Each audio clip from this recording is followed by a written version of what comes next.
سوال یہ تھا کہ جو شیعہ مسلک ہے یہ وجود میں کب آیا؟ کہ آپ صلی اللہ علیہ وسلم کے زمانے سے تھا یا پھر واقعی اس کا بانی عبداللہ بن سبا تھا؟ تو ذرا اس کے بارے میں تھوڑی سی چلو وہ تفصیل دوسرا سوال ہے. بتائیے. میں نے ان کے انٹرویو کا کچھ حصہ دیکھا. عبداللہ ابن سبا والا ڈفرنٹ کوشچن. ان یعنی کا شیعہ جو پہلا مسلک سب سے پہلا سوال یہی تھا کہ شیعہ مسلک وجود میں کب آیا؟ تو شیعہ مسلک دیکھیں، شیعہ مسلک یہ ہے کہ اہل بیت طاہرین علیہم السلام کی اتباع رسول صلی اللہ علیہ وسلم کی طرح اور ان کے بعد رسول صلی اللہ علیہ وسلم کی طرح ان کی اتباع کیا جائے. تو یہ تو اللہ نے بھیجا ہے. اسلام کے علاوہ، اس کے علاوہ کسی چیز کا نام ہی نہیں ہے. یوم اول سے دیکھیں جب اللہ تعالیٰ نے حبیب صلی اللہ علیہ وسلم کو مبعوث فرمایا تو انہوں نے یہی حکم دیا. یہ کتاب ہے مسند احمد ابن حنبل بتحقیق الشیخ احمد محمد شاکر، جزء اول. یہاں پر حدیث یوم الدار ہے. حدیث یوم الدار کا کیا مطلب ہے؟ کہ ابتدائی بعثت میں جب یہ آیا حضرت نبی کریم صلی اللہ علیہ وآلہ وسلم پہ نازل ہوئی، وانذر عشیرتک الاقربین، کہ اپنے قریبی رشتہ داروں کو آپ انذار کیجئے، ان کو دعوت اسلام دے دیجئے. جب یہ آیہ نازل ہوئی ہے، یہ دیکھیں حدیث نمبر ہے 883، حدیث نمبر 883 کے ذیل میں احمد محمد شاکر پر اسناد و حسن، اس کی سند بھی جو ہے حسن ہے، حجت ہے، صحیح کے اقسام میں سے ہے. وہ امیر المؤمنین علیہ السلام سے روایت کرتے ہیں کہ جب یہ آیہ نازل ہوئی ہے وَأَنذِرْ عَشِيرَتَكَ الْأَقْرَبِينَ، ابھی مکے میں رسول اللہ صلی اللہ علیہ وسلم نے نبوت اپنا عام نہیں فرمایا تھا. یہ بہت پہلے کی بات ہے، ابتدائی بعثت کی بات ہے. تو جمع النبی صلی اللہ علیہ وآلہ اہل بیتی فاجتمع 30، نبی صلی اللہ علیہ وسلم نے اپنے اہل بیت کو وہاں پہ حضرت ہاشم علیہ السلام کی اولاد کو جمع کیا. 30 لوگ تھے، سب نے کھانا کھایا اور سب نے وہاں پہ جو ڈرنک ان کو دودھ وغیرہ پلایا جاتا تھا پلایا.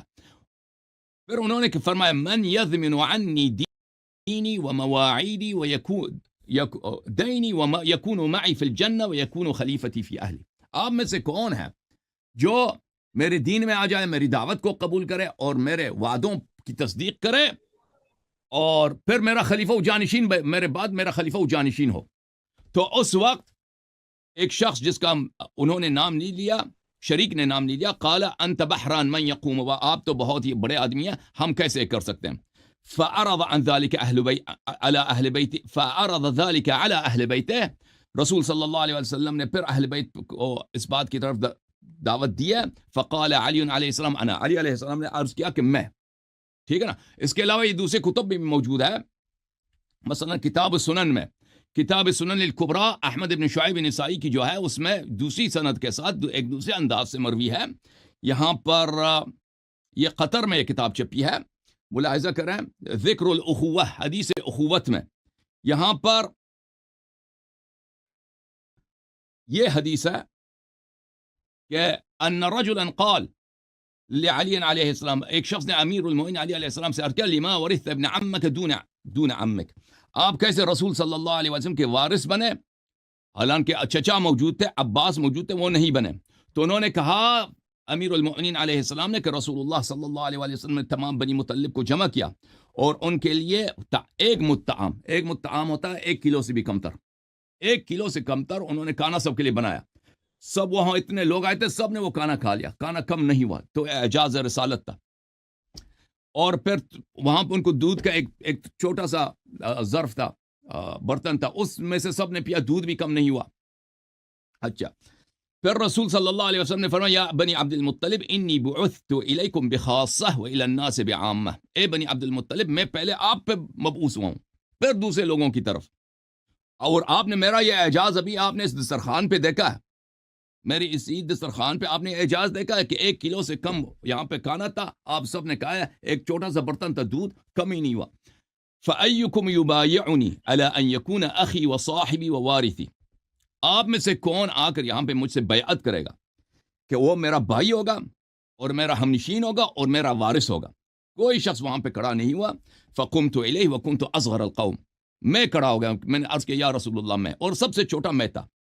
3 دفعہ رسول اللہ صلی اللہ علیہ وسلم نے یہ فرمایا، تینوں دفعہ میں کھڑا ہوا اور میں نے عرض کیا یا رسول اللہ میں.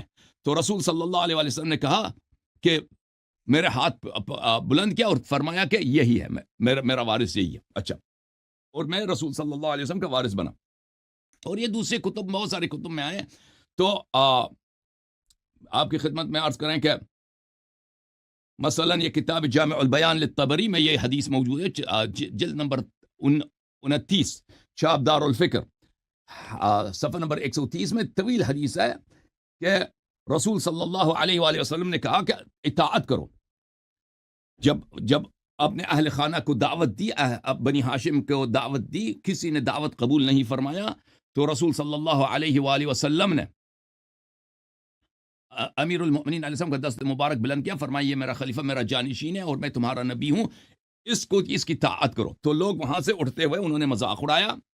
فقال القوم يضحكون ويقولون لأبي طالب قد أمرك أن تسمع لابنك وتطيع. ابو طالب، رسول صلی اللہ علیہ وآلہ وسلم نے تجھے حکم دیا ہے کہ تم اب آج کے بعد اپنے بیٹے کی طاعت کرو. وہ مذاق اڑاتے ہوئے نبی صلی اللہ علیہ وسلم کی بات کا مذاق اڑاتے ہوئے اٹھ کے. تو یہ بہت ساری کتب میں اختصار کے ساتھ، کیونکہ یہاں پر میری اگر صرف ہم اسی حدیث پہ بات کریں تو 1-2 گھنٹے بات ہو سکتی ہے، لیکن اختصار کے طور پر کہ آغاز نبوت ہوا ہے اسی بات سے، طاعت اہل بیت علیہ السلام سے، اور اختتام نبوت بھی اسی سے ہوا ہے کہ رسول اللہ صلی اللہ علیہ وآلہ وسلم نے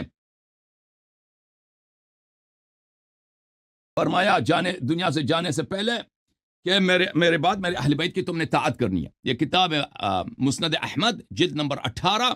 یہاں پر ملاحظہ کریں، اس کی حدیث کو نقل کرنے کے بعد کہتے ہیں یہ حدیث صحیح ہے. رسول صلی اللہ علیہ وآلہ وسلم نے اپنی وصیت میں حجۃ الوداع میں فرمایا انی قد ترکت فیکم ما ان اخذتم به لن تذلوا بعدی. میں تمہارے درمیان وہ چھوڑ کے جا رہا ہوں کہ اگر اس کی اطاعت کرو، اس سے تم لے لو، اس سے تم سیکھو، اس سے ہدایت لے لو، کبھی گمراہ نہ ہو جاؤ گے. ایک ہے کتاب اللہ اور ایک ہے میری عطرت، میری اہل بیت. وَإِنَّهُمَا لَن يَفْتَرِقَا حَتَّى يَرِدَ عَلَيَّ الْحَوْض. اور یہ دونوں کبھی ایک دوسرے سے الگ نہیں ہوں گے، قرآن اہل بیت علیہ السلام کے ساتھ، اہل بیت علیہ السلام قرآن کے ساتھ. تو رسول صلی اللہ علیہ وسلم نے اتھارٹی ادا کیا. اور یہ کس پہ اتھارٹی ادا کیا؟ سب سے پہلے صحابہ کو. اپنی وصیت میں وہاں پہ ہم تو نہیں تھے، صحابہ تھے، ابو بکر، عمر، عثمان، طلحہ، زبیر، عائشہ، کہ ان سب پہ واجب ہے اہل بیت طاہرین علیہ السلام کی اتباع اور ان سے اخذ کرنا اور ان سے سیکھنا. اور وہ قرآن کے ساتھ ہے، قرآن ان کے ساتھ ہے، وہ کبھی ایک دوسرے سے الگ نہیں ہوں گے، اور وہ معصوم ہے قرآن کی طرح، ان کی اتباع قرآن کی طرح واجب. تو یہ حدیث میرے محترم ناظرین بہت متواتر ہے، اس کے بہت زیادہ طرق ہیں. یہ رسول صلی اللہ علیہ وآلہ وسلم کے جملے. اور اس کے بعد ابھی میرا ایک مناظرہ ہوا تھا، شاید آپ نے کنڈکٹ کیا تھا، کسی اور نے، طارق بھائی نے، مجھے یاد نہیں. وہ ایک مولوی صاحب آئے تھے، ائمہ اثنا عشر پر نصوص، 12 اماموں پر نصوص مخالفین کے کتب سے، کیا منصوص من اللہ ہیں یا نہیں ہے. تو اس پہ میں نے بہت سارے احادیث دکھا دیے تھے کہ رسول صلی اللہ علیہ وسلم نے فرمایا کہ میرے بعد 12 خلفاء ہیں. الخلفاء میں یہ کتاب بخاری ہے، ملاحظہ کریں، یکون 12 امیرا. رسول صلی اللہ علیہ وسلم نے فرمایا اس امت کے 12 امیر ہیں، 12. اور کتاب مسلم میں ملاحظہ کریں، چاپ دار الفکر، یہاں پر رسول صلی اللہ علیہ وسلم نے فرمایا ان هذا الامر لا ينقضي حتى يمضي فيهم 12 خلیفہ، 12 خلیفہ. تو یہ احادیث متواتر ہیں، بہت کثرت کے ساتھ ہے.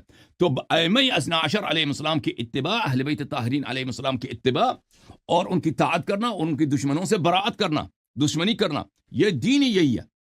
یہ رسول صلی اللہ علیہ وسلم کا پہلا پیغام، آخری پیغام ہے. اور رسول صلی اللہ علیہ وسلم نے فرمایا کہ میرے بعد تم کبھی گمراہ نہ ہو جاؤ گے اگر ان کی اطاعت کرو. تو یہ تشیع کس چیز کا نام ہے؟ تشیع اس چیز کا نام ہے. جی سر، اللہ آپ کو سلامتی دے. میں ذرا چاہتا ہوں کہ ٹائم ضائع نہ ہو اور مختصر وقت میں زیادہ جامع جوابات دوں. جی سر، سوال کریں. آپ نے اچھا صاحب آپ نے بڑی تفصیلاً جو ہے نا اطاعت کی جو ہے وہ احادیث بیان کرتی ہیں. بس میرا اس میں اختصار سے چھوٹا سا تھا کہ اگر آپ چھوٹا سا انیکڈوٹ دے دیں کہ جو شیعہ ہیں یا باقاعدہ جو فالوورز تھے حضرت علی السلام رضی اللہ تعالیٰ عنہما کے، وہ اس کا ریکارڈ کہاں سے ملتا ہے؟ یعنی کہ شیعہ کتب کے حوالے سے تو یہ ہے نا کہ وہ عبداللہ بن سبا تھا، لیکن آپ ذرا اس میں تھوڑا سا ایڈ کر لیں کہ اس کی آغاز کہاں سے ہے؟ اس کی آغاز جب رسول صلی اللہ علیہ وسلم نے فرمایا نا کہ میرے بعد میرا وارث امام علی علیہ السلام ہے. جب رسول صلی اللہ علیہ وسلم نے فرمایا کہ تم نے اہل بیت طاہرین علیہ السلام سے اتباع کرنی، جب رسول صلی اللہ علیہ وسلم نے ہاتھ اٹھا کر کہا من کنت مولا علی علیہ السلام مولا، جو بھی بات تقویٰ تھے، جو بھی رسول صلی اللہ علیہ وسلم کے بات تقویٰ سا، دیکھیں سب صحابہ بات تقویٰ نہیں تھے. صحابہ میں ایسے لوگ تھے جن کو قرآن شاہد ہے، بلی بسم اللہ الرحمن الرحیم وَإِذَا رَأَوْا تِجَارَةً لَهْوًا انفضوا إِلَيْهَا وَتَرَكُوكَ قَائِمًا. تو ایسے لوگ تھے جو رسول صلی اللہ علیہ وسلم کو جنگوں میں چھوڑ کے بھاگ جاتے تھے، بلکہ وہ نماز کے وقت، خطبے کے وقت بازار سے کوئی سوداگر کی آواز آتی تھی کسی ڈانس کرنے کی، اس کو رسول صلی اللہ علیہ وسلم کو چھوڑ کے سب لمبی داڑھیوں کے ساتھ بھاگتے تھے وہ ڈانس دیکھنے کے لیے، لہو دیکھنے کے لیے. تو عرض یہ ہے کہ جو باتقوا تھے وہ تو رسول صلی اللہ علیہ وسلم کے حکم کے مطابق. اب وہ کون افراد تھے، کیا نام تھے، یہ الگ بحث ہے میرے بھائی، ٹھیک ہے نا. وہ کہ بھی انشاءاللہ چاہیں تو ہم بتا دیں گے.